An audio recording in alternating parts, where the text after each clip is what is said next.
오늘 우리에게 주시는 하나님의 말씀은 누가복음 23장 39절에서 43절까지의 말씀입니다.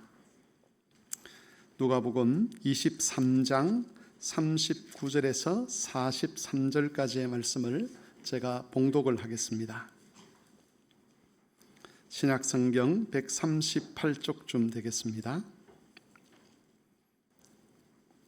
봉독하겠습니다.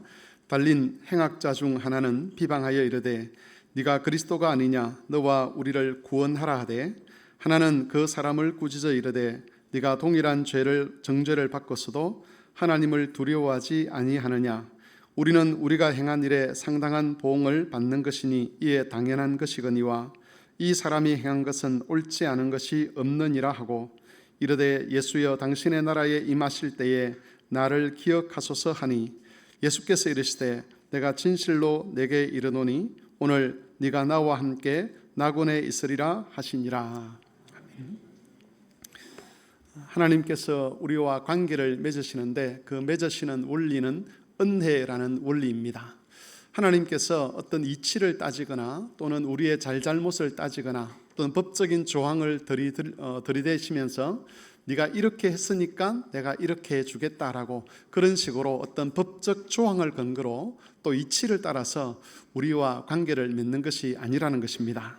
하나님께서는 우리의 자격이나 조건을 따지지 아니하시고 호의를 베푸시는데 그것을 가리켜서 은혜라고 그렇게 이야기를 합니다. 이에 비해서 세상에서 사람들이 관계를 형성하는 원리는 인과응보의 원리라고 할 수가 있습니다. 네가 이렇게 했으니 내가 이렇게 하겠다라고 하는 것이죠. 이것을 가리켜서 은혜의 반대말로 비은혜라 그렇게 또 표현을 해볼 수가 있을 것입니다. 우리가 사는 이 세상은 비은혜의 원리가 지배하는 세상입니다. 필립 얀시라고 하는 기독교 작가는 우리가 어렸을 때부터 비은혜 속에서 살아간다는 것을 주장을 했는데 그의 글을 제가 한번 읽어보겠습니다. 어린이집 시절부터 우리는 은혜 없는 세상에서 성공하는 법을 배웁니다. 부지런한 새가 벌레를 잡는다. 돈 낸 만큼 찾아 먹으라. 세상에 공짜란 없다. 권리를 주장하라. 누구나 더도 말고 덜도 말고 받아 마땅한 대로만 받기를 원한다. 세상은 이런 것이죠. 네가 내게 해준 만큼 나도 너에게 해주겠다. 네가 이만큼 했으니까 이만큼 기대하는 것이 맞다. 또는 네가 이렇게 잘못했으니 그에 상응하는 벌을 받는 것이 맞다. 이게 세상의 이야기입니다.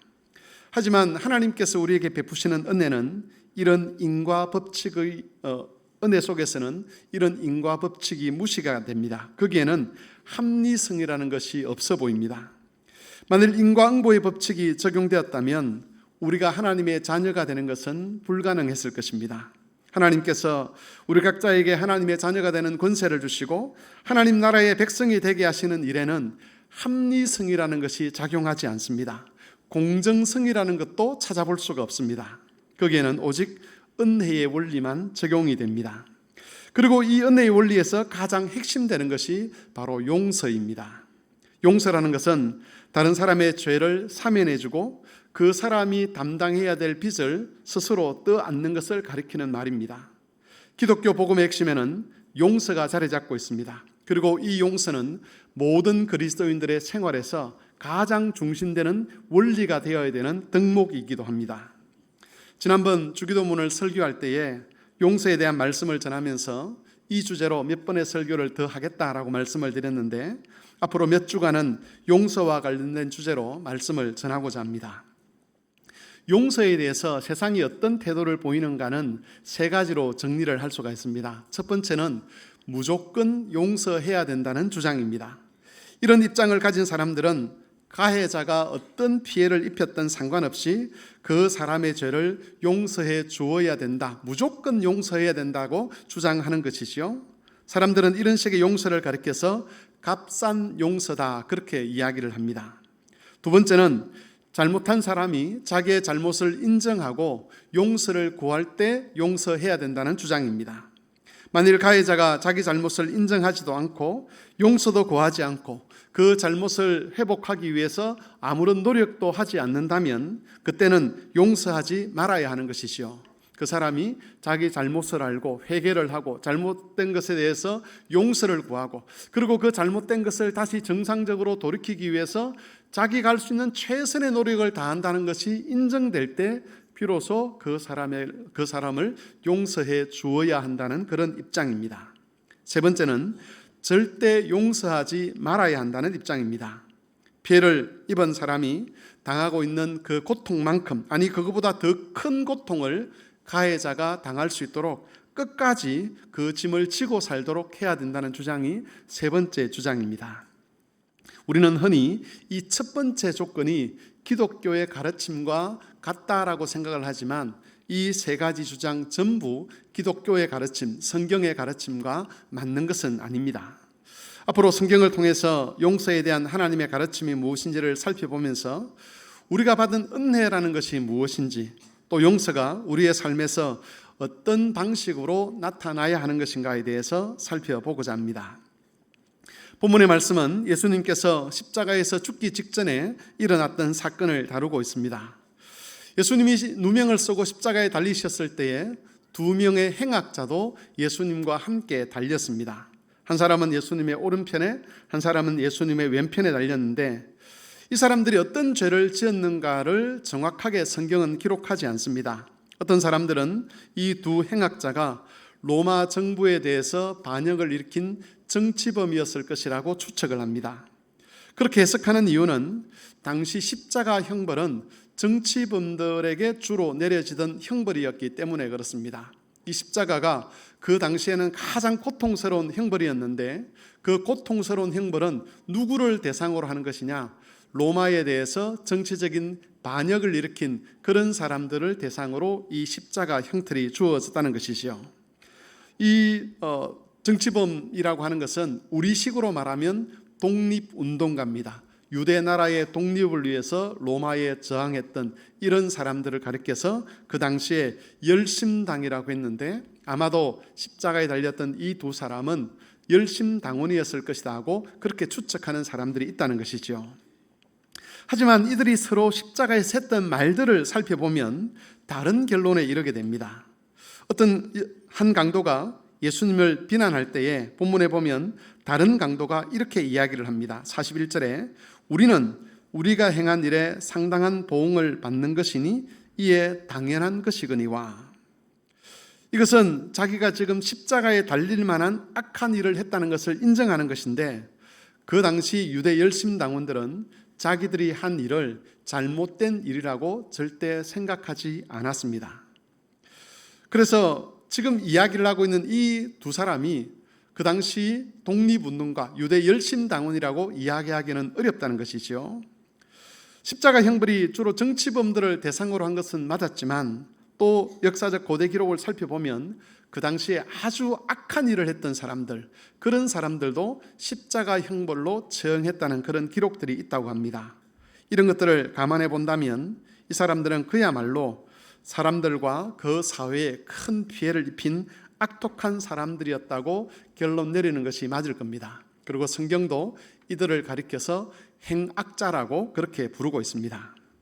예수님은 이런 행악자, 악한 두 사람 사이에 달리셨습니다.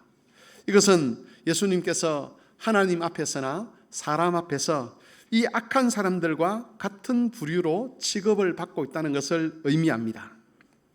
예수님과 함께 달렸던 두 사람은 처음에는 예수님을 함께 비난을 했습니다. 누가복음 15장에 보면 사람들이 예수님을 막 비난할 때에 함께 십자가에 못 박혔던 이들도 예수님을 욕했다라고 기록되어 있습니다. 두 행악자의 눈에도 예수님께서 정상적인 사람으로 보이지 않았다는 것이지요.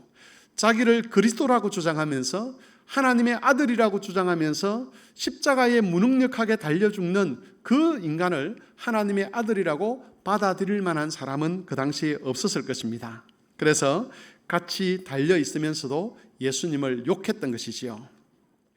그런데 시간이 지난 후에 이 두 사람 중 한 사람의 태도가 바뀌게 됩니다. 본문 39절에서 한 행악자가 고통 중에 예수님을 비난하며 악한 말을 쏟아냅니다. 네가 그리스도가 아니냐? 그렇다면 너와 우리를 구원하라라고 그렇게 소리를 칩니다. 그때 이 말을 들었던 다른 행악자가 이번에는 함께 예수님을 욕하는 것이 아니라 오히려 예수님을 욕하고 있는 자기의 동료를 꾸짖습니다.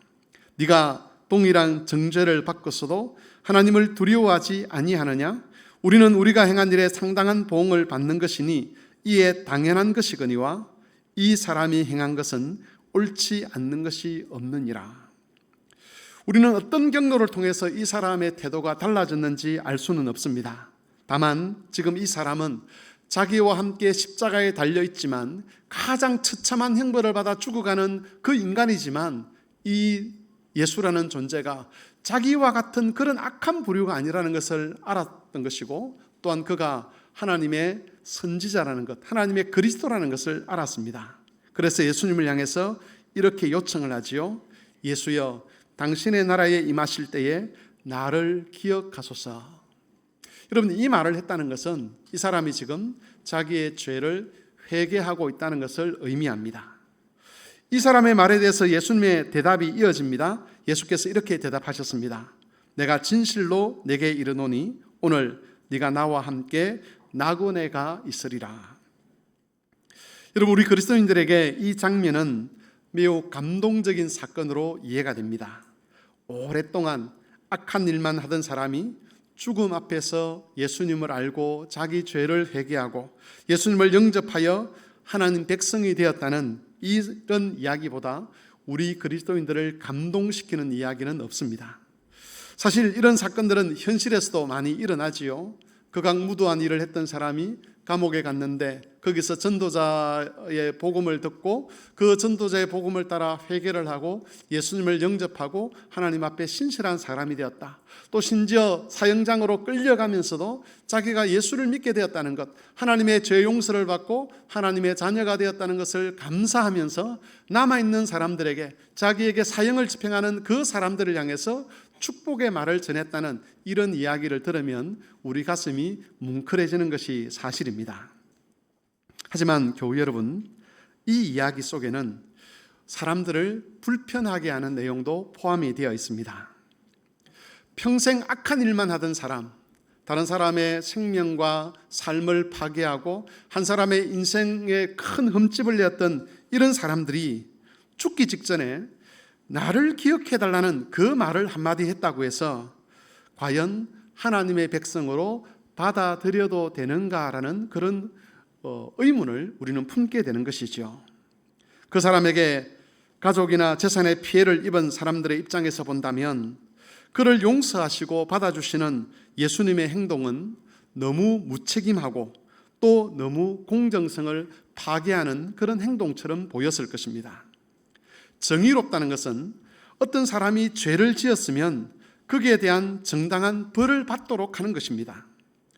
어떤 사람이 음주운전을 해서 누군가를 죽였다면 음주운전을 한 사람에게 무거운 벌을 내려서 그 사람도 똑같이 고통을 당하도록 해야 한다는 주장들을 사람들은 하고 있습니다.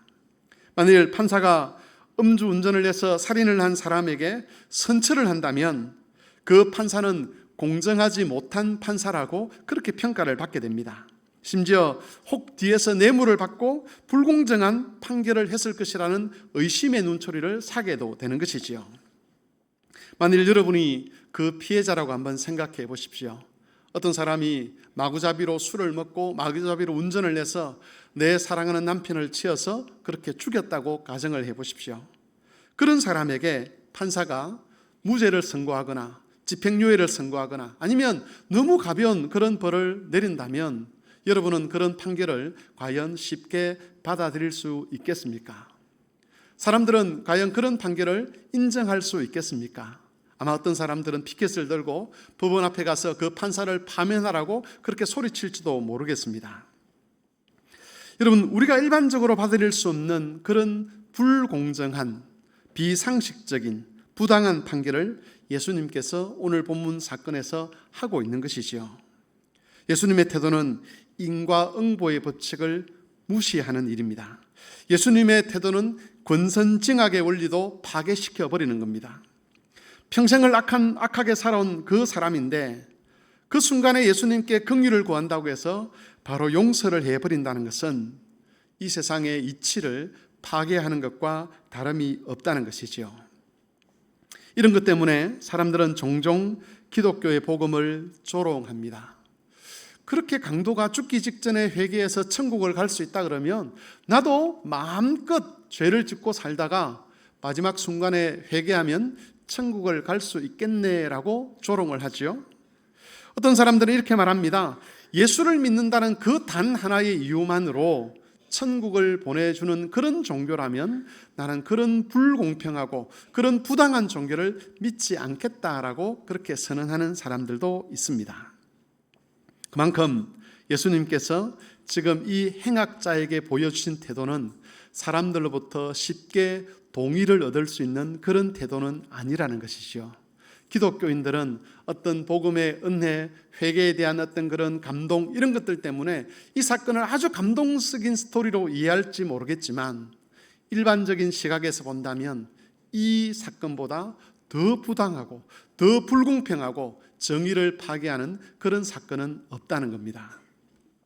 그런데 교우 여러분, 십자가에 일어난 이 사건에 대해서 예수님을 비난하는 사람들 마음 안에는 공통적인 생각들이 하나가 있습니다. 그것은 만일 나를 하나님 나라에 들려보내신다면 그 행악자와는 다른 기준이 적용될 것이라고 보는 겁니다. 그 행악자를 하나님께서 하나님의 자녀로 삼으시고 하나님의 나라에 들려보내시는 일은 부당하지만 나를 하나님의 자녀로 삼으시고 나를 하나님 나라에 들려보내시는 일은 부당한 일이 아닐 수 있다는 생각을 가지고 있다는 것이지요. 저 사람에 대한 하나님의 은혜는 부당하지만 내게 은혜를 베푸시는 것은 다른 사람들이 볼 때 부당한 것으로 여겨지지 않을 자신이 있다라고 스스로 생각을 하는 겁니다. 평생을 악하게 살아온 그 사람의 죄를 용서하고 그 사람에게 하나님 나라를 허락하는 것은 부당하고 불공평한 일이지만 나에게 하나님 나라를 허락하는 것은 부당하지도 않고 불공평하지도 않고 다른 사람들도 예수님이 나에게 하는 행동을 보면 고개를 끄덕일 것이다. 아, 저렇게 해야 된다 라고 생각하는 그런 마음들이 그 사람들 속에 있다는 겁니다. 여러분, 과연 그렇겠습니까? 과연 하나님께서 어떤 뛰어난 인생들에게 하나님 나라를 허락하신다면 그건 정당한 일이라고 할 수가 있겠습니까?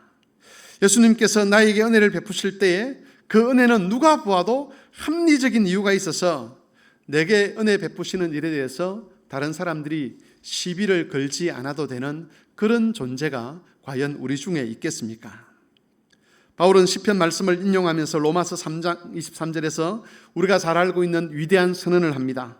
모든 사람이 죄를 범하였음에 하나님의 영광에 이르지 못하더니, 하나님의 영광에 이르지 못하다는 평가를 받는 사람이 십자가에 달려있는 그 두 행악자만이 아니라는 것이죠. 성경은 모든 사람이 그런 상태에 있다라고 선언하고 있습니다.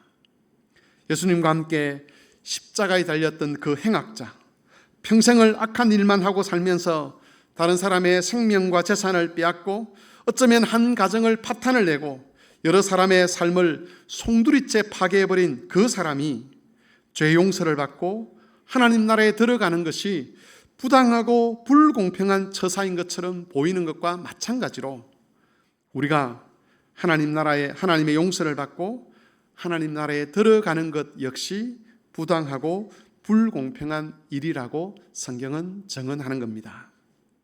여러분, 우리 모두 다 그런 부당하고 불공평한 은혜가 없다면 용서를 받을 수도 없고 하나님 나라에 들어갈 수도 없는 것이죠. 그래서 성경은 이 모든 것을 가리켜서 은혜라고 이야기를 하는 겁니다.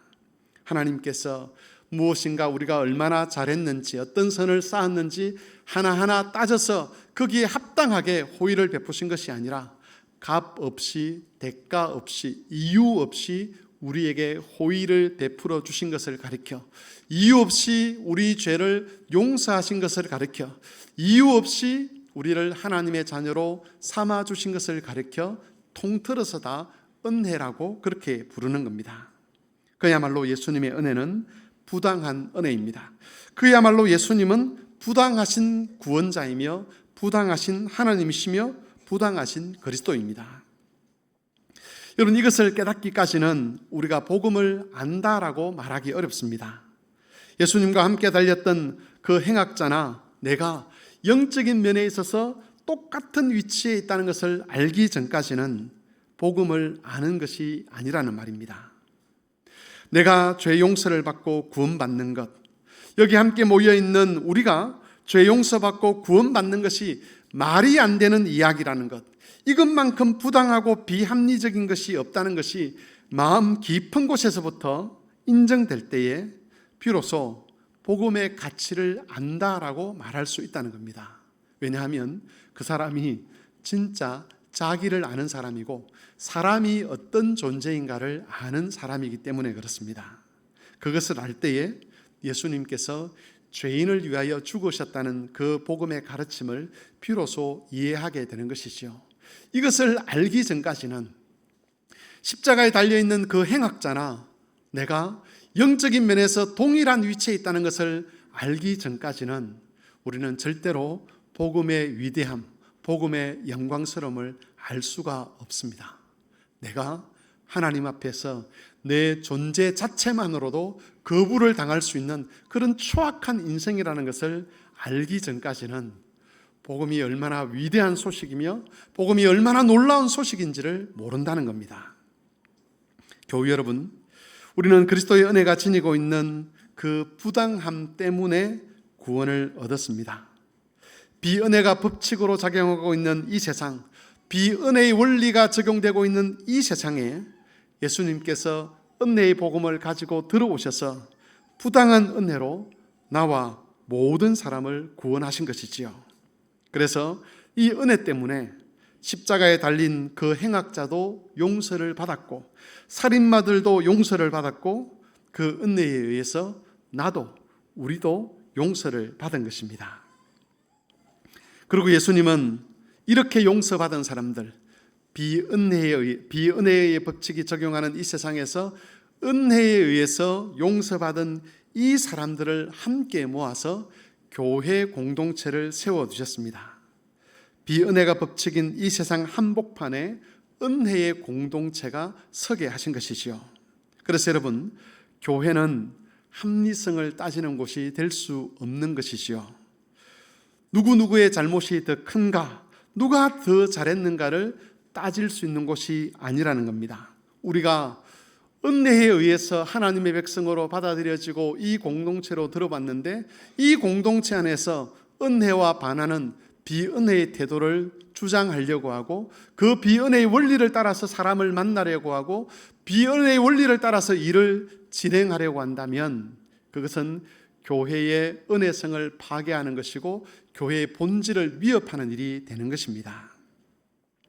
여러분, 그리스도께서 우리를 용서하신 것이 은혜를 따른 것이기 때문에 우리가 서로를 용납하고 용서하는 일에 있어서도 은혜의 법칙이 적용되어야 합니다.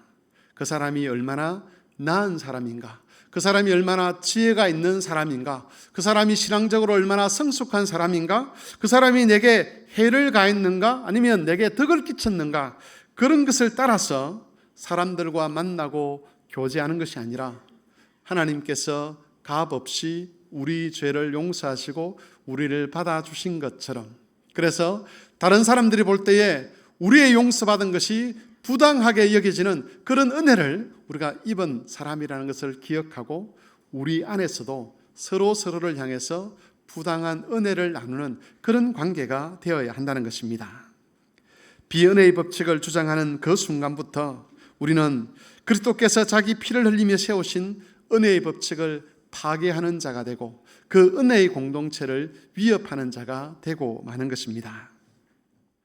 앞에서 소개했던 필립 얀시라는 사람이 쓴 용서라는 책에 있는 내용을 하나 소개하려고 합니다. 거기에 중국 선교사로 일했던 세뮤얼 모펫이라는 사람에 관한 내용이 잠깐 등장을 하는데 그 글을 제가 한번 읽어보겠습니다.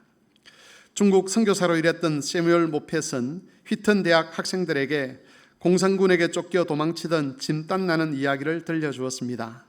공산군은 모펫의 집과 재산을 다 빼앗고 선교 본거지에 불을 지르고 가장 가까운 친구 몇 명을 죽였습니다. 모펫 가족은 가까스로 빠져나왔습니다. 모펫은 중국을 떠날 때 우두머리 마오쩌둥의 추종 세력에 대해 속에서 깊은 적개심이 부글부글 끓었습니다. 마침내 그는 신앙의 일대 위기에 부딪혔습니다. 그는 휘튼 대학 학생들에게 이렇게 말했습니다. 내가 공산군들을 용서하지 않는다면 내가 전할 메시지도 없다는 것을 깨달았습니다. 교회 여러분, 모펫의 이 말은 매우 의미심장한 말이지요. 만일 우리가 누군가의 잘못이나 자격이나 자질을 가지고 그 사람에 대한 우리의 태도를 결정하려고 한다면, 특별히 그 사람이 내게 해를 끼쳤는가, 내게 악을 끼쳤는가, 그것을 기준으로 그 사람에 대한 우리의 태도를 결정하려고 한다면 그것은 스스로 복음을 부정하는 것과 다름이 없다는 겁니다. 그럴 경우에는 아무리 복음을 위해서 헌신한다고 주장할지 몰라도 그 헌신이 오히려 복음을 허무는 결과를 낳게 되는 것이지요. 우리는 은혜로 구원을 얻었습니다. 비합리적인 은혜, 부당한 은혜, 공정하지 않는 은혜, 상식을 깨트리는 그 은혜로 예수께서 우리를 구원하셨습니다. 그렇게 구원받은 자들은 이제 비은혜가 지배하는 이 세상 속에서 은혜의 원리를 따라 이 세상을 살아가는 사람이 되어야 하는 것이지요. 은혜의 원리가 충만한 공동체인 교회가 되도록 협력해야 되고, 내가 만나는 나의 남편에게, 나의 아내에게, 나의 자녀와 나의 부모에게, 그리고 내가 만나는 회사 사람들에게, 내가 만나는 이 지역의 사람들에게, 내가 만나는 누구든지 비은혜의 원리를 따라서 그들을 긍휼히 여기고 그들의 죄를 용서하며 그들을 위해서 기도하는 그런 삶을 우리가 살아가야 할 것입니다. 교회 여러분, 하나님께서는 은혜라는 원칙 안에서 우리를 구원하셨습니다. 그리고 그 은혜의 핵심에 용서가 있습니다. 하나님은 그리스도 안에서 우리의 죄를 용서하셨습니다. 그런 은혜가 다른 사람들이 볼 때에는 부당하게 여겨질 수도 있습니다. 특별히 우리가 알지도 못하는 사이에 우리로부터 피해를 입은 사람이 있다면 하나님께서 지금 우리에게 베푸시는 그 은혜가, 특별히 용서가 그 사람들에게는 너무 부당하고 너무 불공평하고 너무 정의롭지 못한 일로 여겨질 수 있다는 것이지요. 하지만 이것이 하나님의 용서의 특징입니다. 그리고 이 특징은 바로 우리가 한 몸을 이루고 있는 이 교회의 원칙이 되어야 합니다. 여러분이 누군가를 대할 때에 그것이 남편이든 아내든 부모든 자식이든 아니면 교회 안에서 만나는 다른 교인이든 그를 대하고 관계 맺는 것이 이 은혜를 부정하는 것이라면 여러분은 여러분에게 임한 은혜를 부정하는 그런 일을 하는 셈입니다. 그러므로 우리는 복음을 파괴하는 자가 아니라 복음을 견고하게 세우는 자가 되어야 합니다. 세상은 비은혜로 충만하지만 우리는 은혜의 원칙을 따라 이 세상에 도전장을 내밀고 하나님 나라를 계시하고 하나님 나라를 자랑할 수 있어야 할 것입니다.